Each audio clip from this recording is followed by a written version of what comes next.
All right, what's up? We have a new pedal, and it's from a company called Preston Pedals. This one in particular is based on a Supro style amp head, which is really cool. The other day, maybe like a half a year ago, I randomly just kind of wanted something that was Supro-esque. I think it was because I was playing on some kind of model or something, and it had a Supro style like amp in it. And when I played on it, it had this really cool kind of smash compression whenever you like drive it more. And it felt really cool. Like the kind of squeezed compression push thing that it had felt really cool for like leads and just kind of sending it. And I was like, man, it would be really cool to have this in like drive format. Now I know we technically have previous iterations of like a Supro in a box kind of pedal, you know, like Superbolt or Ruby Red, which is the same thing, just with a boost in it. And they're cool. We've all used them, I imagine, for years, but it didn't quite stick for me. I think in the long run, it was lacking, I think, perhaps maybe some like just tone control variation, as well as like, I don't know, just maybe the flavor of drive that I was after. I would say, based on my limited time using this one, that it's in a similar ballpark, but it definitely feels a little bit more like modern appropriate, meaning like the tone sweep feels a little bit more broad. The drive ability of the pedal feels a little bit more just full range. And perhaps my memory is not serving me well of the experience I had with the Superbolt, but this just feels like a kind of more complete thought as well. So what we have here is the Mason. This is his Preston Pedals take of that Supro style amp head in a box. And so, I mean, I think it came in a very timely fashion, that this was something that I kind of found myself wanting. And then here it is, which is really cool because it's not like we didn't talk about it. He just happened to reach out and mention that this is something he had. And I was like, I've been interested in something like that. Very cool logo on the bottom of his pedal as well. But yeah, unlike the Superbolt, this one actually features a boost within it, kind of like the Ruby Red did, just in a small form factor with top mount jacks, which is really cool. Obviously, we love that, at least those of us who are trying to fit a lot of stuff on a finite board space. But the difference is, so you obviously have, the boost in the smaller box, which you have your direction of, where the boost is positioned in relation to the drive. You have like kind of character of boost going on here. And then with the drive, you actually have essentially kind of like the different gains, like high, medium, or low gain, which is all very useful because, you know, if you go all the way down to like low gain, it just kind of makes the sweep of the drive knob a little bit more gracious, you know, versus if it was just one gain control and you're trying to find like a finite location and it's like, it's just going to absolutely blow it out, or if it's like, you know, volume's off or something. So having something that kind of gives you that variable gain stage is really helpful. And I want to try to structure these demos a little bit more specifically, basically meaning like, you know, can it clean up? What is the sort of like mid gain stage sound like? And then what does it sound like really driven? You know, every pedal is going to be different. You know, especially one with like a boost on it and stuff. It's like a different category of its own. But I'll try to find those things in a general sense. I mean, I think it's just, to me, it's always worth knowing, you know, can a pedal clean up? Or if it can't, that's fine. But does it? If not, no worries. Then what is the like general use character of the pedal sound like? And then what does it sound like cranked, you know? So I think following this method will help us kind of be able to appropriately dissect what a pedal's doing. All right, so we have the Mason here set up, but one thing that I forgot to mention is I do have a code. So if you go to his site at Preston Pedals and use the code Kenyon10, you'll get 10% off of the Mason whenever you order it. So if you're interested in it, make sure you remember that. But sweet, let's go ahead and jump right in. Firstly, I'm just at the moment, you know, maybe I'll swap around here in a minute, but I'm using my Veritas Portlander with modern PAFs in it. I'm using the JMI 36 on the left side and the Blankenship Twinplex on the right side. And this is what clean tone sounds like with my compressor on.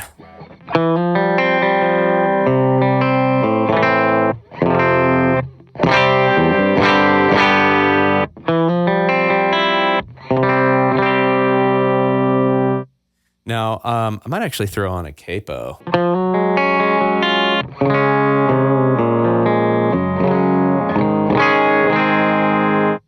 Yeah, just something different than C chords all the time. Cool, so let's hear the Mason. I think that I had, from my time messing with it, because I brought it to a conference that I was playing at, and I ran it through its paces, loved it. And this might be with that set of dials. I don't remember. Things probably have gotten moved around because I had to take it off for a short time whenever I was doing the last video, which was the time capsule, where I kind of covered my previous tones and time stamped them. So now that this is back on my board, let's see. Maybe knobs got knocked, maybe they didn't. But here is the Mason.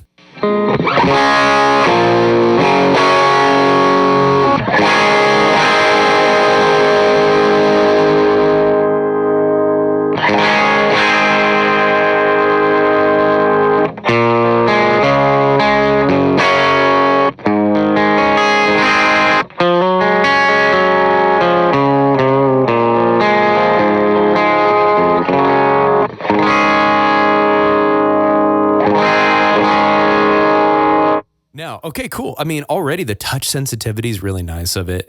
This is nowhere close to what I think I would want to use it at. I don't think those knob locations were indicative of where I had it. So let's go ahead and follow the train of thought that I had a moment ago, where it's like, well, let's see, can it clean up? And then can it, and then how does the mid gain sound? How does it sound really aggressive?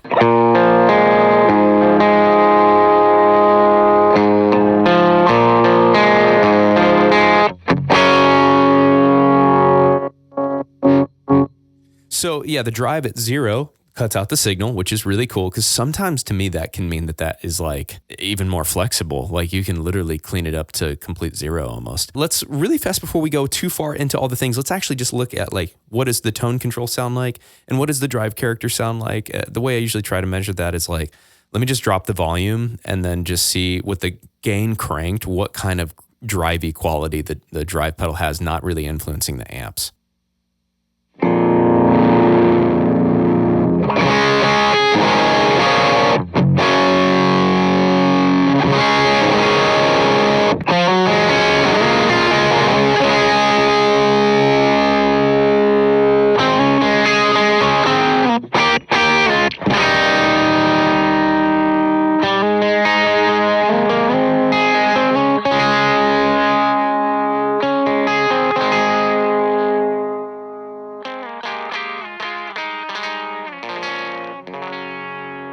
Cool. I know that's a really odd way to measure it, but it's like, without amp influence, what does it sound like? What is the drive pedal itself doing? And that is kind of the sweep there for gain. Very interesting. Let me bring that volume back up. Now let's just really quickly check what the tone knob is doing.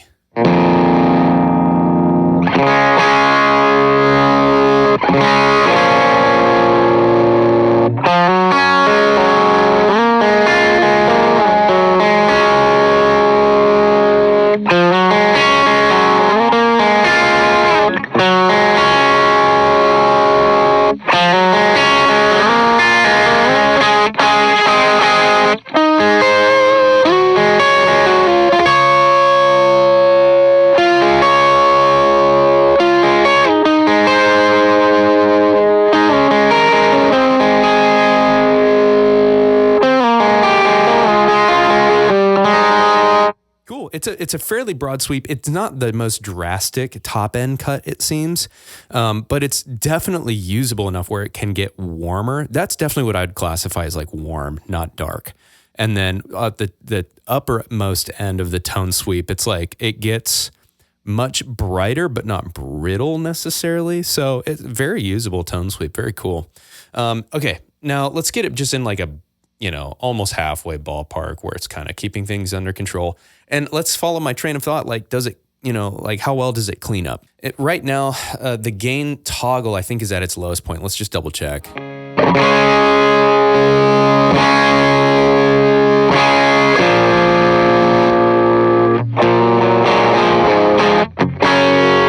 Yep. So down is lowest. Great.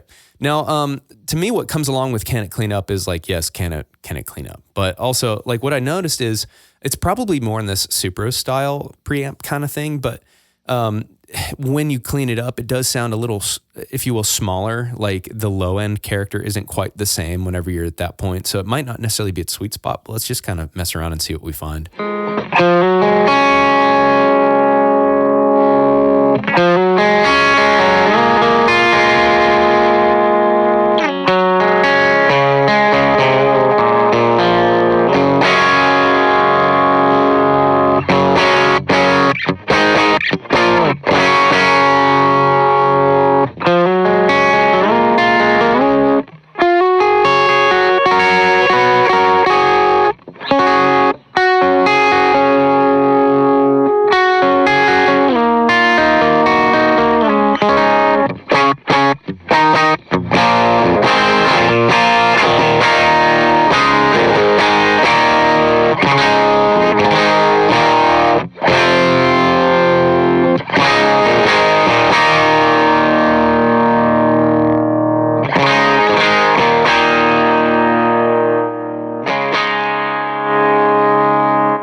mean, okay, so I think we heard a couple of usable, clean type tones there.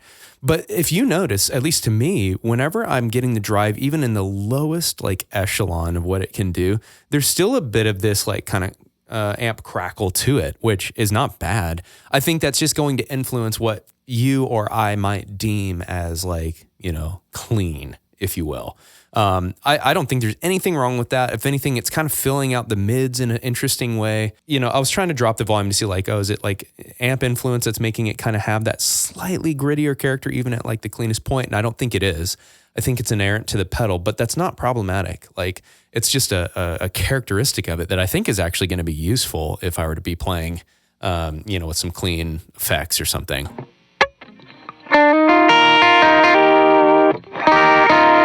I think this would actually be useful if I turned on some effects. Let's turn on something at like a higher tempo.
So that was actually me jumping over for a moment to my first gain stage, the classic, and then back over to kind of gauge like volume comparison. Because to me, I'm also thinking like in trying to find this cleaner gain stage, like, okay, well, is it a matter of like it sounds cleaner or it is actually cleaner? Because like if I compare it to my first gain stage and it's louder and cleaner, then that tells me, okay, has nothing to do with the amp influence piece, and it just has to do with like I said, the innate character of this pedal wanting to be, I think, a little bit more aggressive, just a little bit, which once again, not problematic. But the question, can it clean up? Yes, I think just in its own way with still a bit of aggression.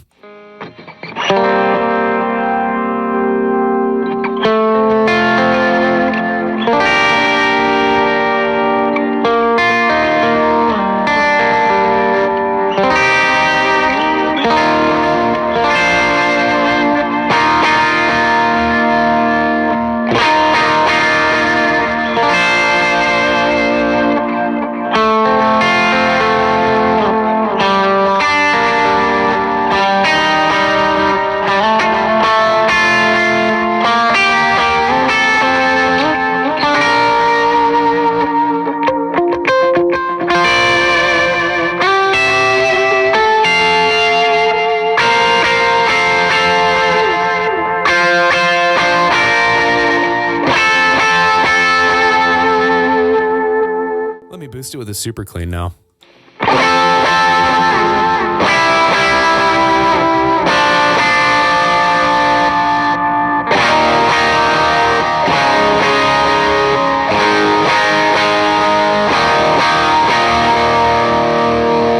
Comparing that to my first gain stage with that boost.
that's fun. It feels fun, at that quote unquote cleaner gain stage. It feels fun to play under my fingers. And so that's an important piece. Like I'm inspired by, I think this is exactly what I was describing that I wanted out of like the Supro style thing, where it's like, it's kind of spongy.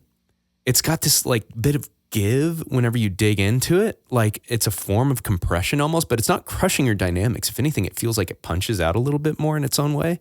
So I think he nailed the thing I was describing that I was after that we didn't talk about. It's just, he made a Supro amp head style pedal and it's doing the thing that I hoped it would. So that's cool. And we've only explored like the quote unquote can it clean up. So let's now take this thought process to like the mid gains, which we know it can do that. We know it can do it really well. It's like it's screaming at us to do that even as we're trying to dial it cleaner.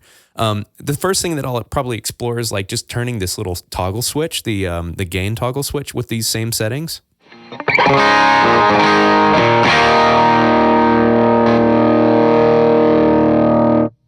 Now up is mid gain.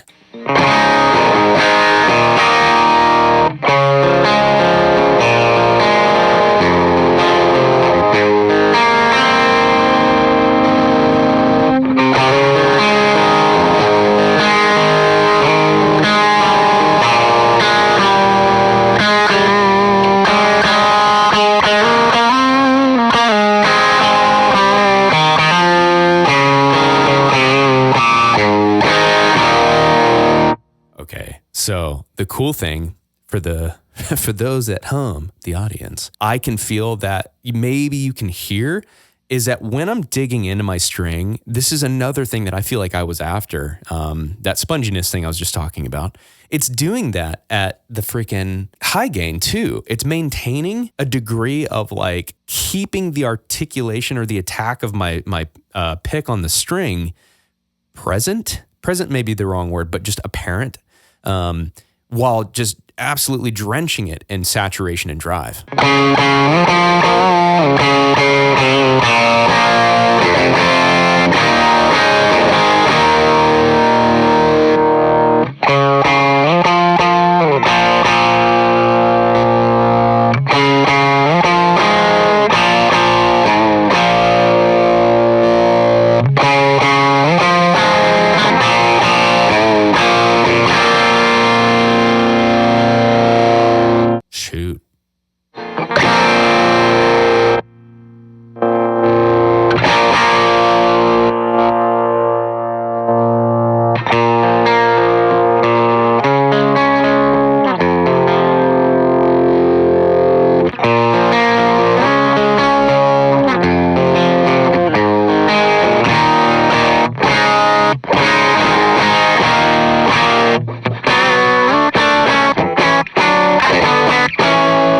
So slappy and reactive, and I love that. That's so cool. I just backed off the volume that time and then turned the drive up on the highest gain stage a little bit more. It's almost just a different form of that same thing that I was talking about. Like, I don't really know how to describe it. Let me turn on some effects again.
incredibly meaty. I mean, even just on like the palm mutes, it's so forward in the like low mid and mid kind of punch whenever I'm actually like, just driving a palm mute or something like that. It's so reactive. So that's awesome. I mean, I know it bounced around a little bit there too. I think the only thing that I didn't quite do is like mid gain toggle with some of the same things. I kind of jumped from like the high gain toggle to low gain and moved the knobs around a little bit, but let me try mid gain.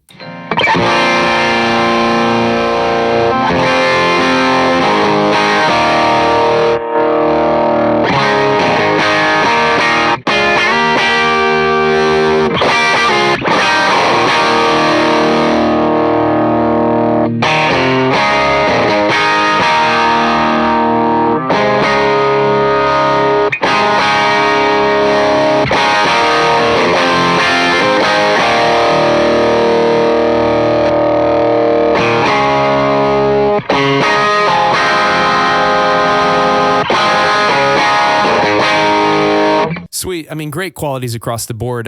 Last question, of course, like what does high gain sound like? Let me just go to, so we're on low gain toggle, and let me just go ahead and crank the gain here.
I was a little all over the map there, but one thing that's very apparent to me is on its own, it has a great deal of volume that it can push, like a lot.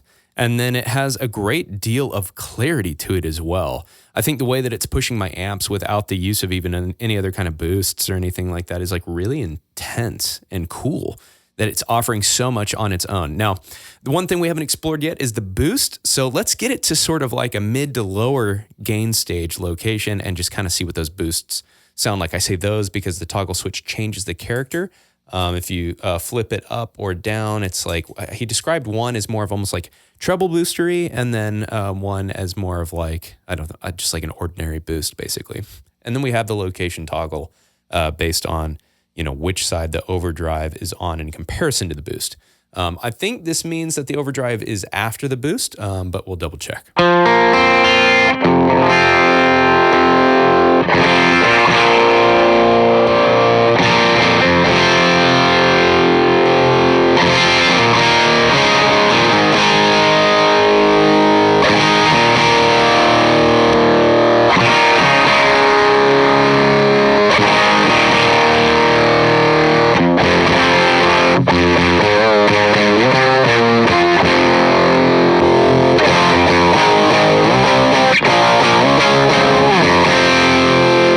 Sweet. Okay, I can only assume that this means that the boost is after, or the drive is technically before the boost, because going this way, we heard it very much like kind of exploding the circuit of the Mason.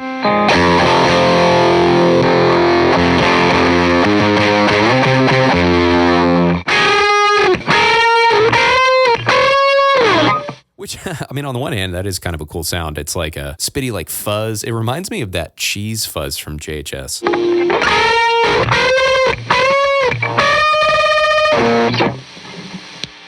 Versus the boost on the other side.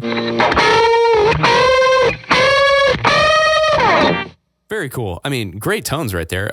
Let's go back to just messing with the boost for a sec.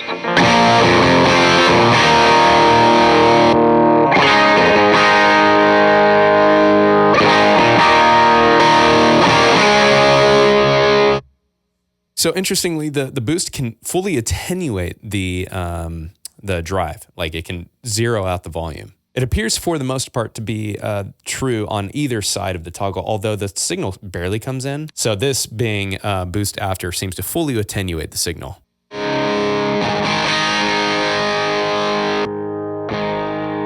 So I think actually something that will be helpful is I'm going to turn off the drive now, and we're going to essentially find unison volume then.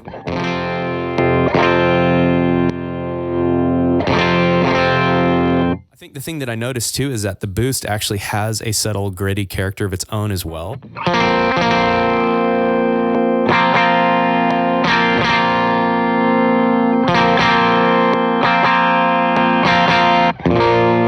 That seems to be about unison for boost volume roughly. So now with this, let me hear the character of the other boost.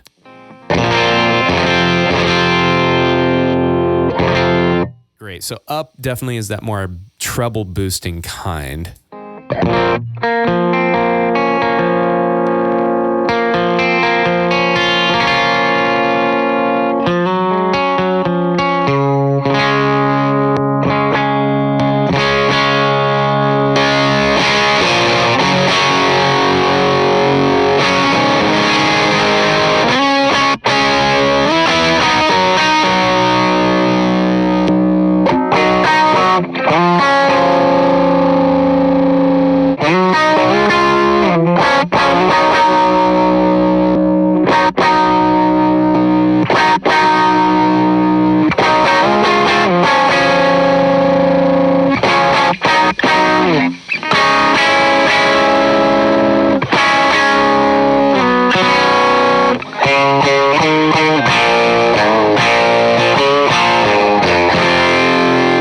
Okay, so interestingly, at first I was not a fan of the treble booster kind, but if you warm up the pedal a bit and then you do that one, it adds a chop to like low root notes, which is interesting.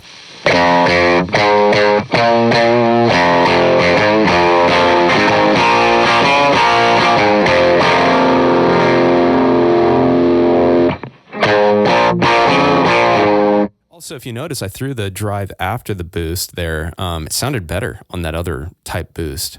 Let's put it back before now, the drive before the boost.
I mean, it's just an interesting, different approach to boost, I feel like, in terms of like what the boost is doing, the character it adds. I'm not finding traditional use out of that boost. I'm almost finding more use in like character change or something. Because I mean, the drive alone has so much drive and gain character on it that it's like it is a standalone wonder and can totally just like stand on its own. It doesn't really even need the boost. The boost to me is almost more of just like, yeah, it's like a character changer, where there was that kind of cool chop by adding that treble boosted one after the drive. And then it changed, character almost. And then adding it before kind of added more low end content. I think the last thing that I want to do actually is grab my baritone and just give it a couple of strums and see how that sounds.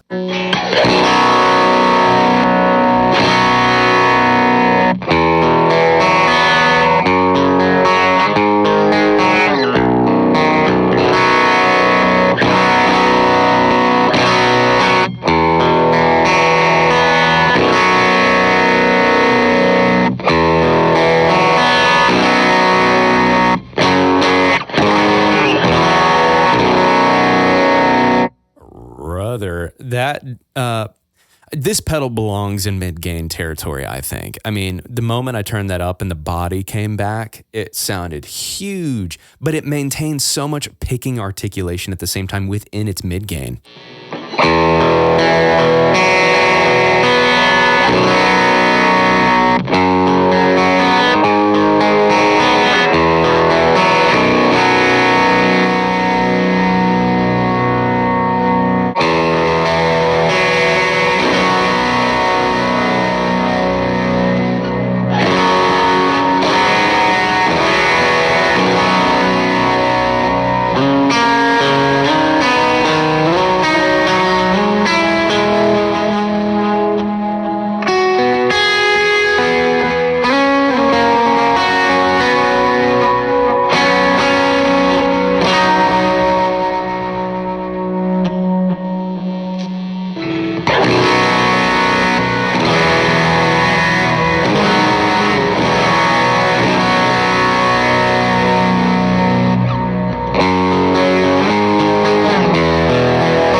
Anyways, that is the Preston Pedals Mason super rad drive.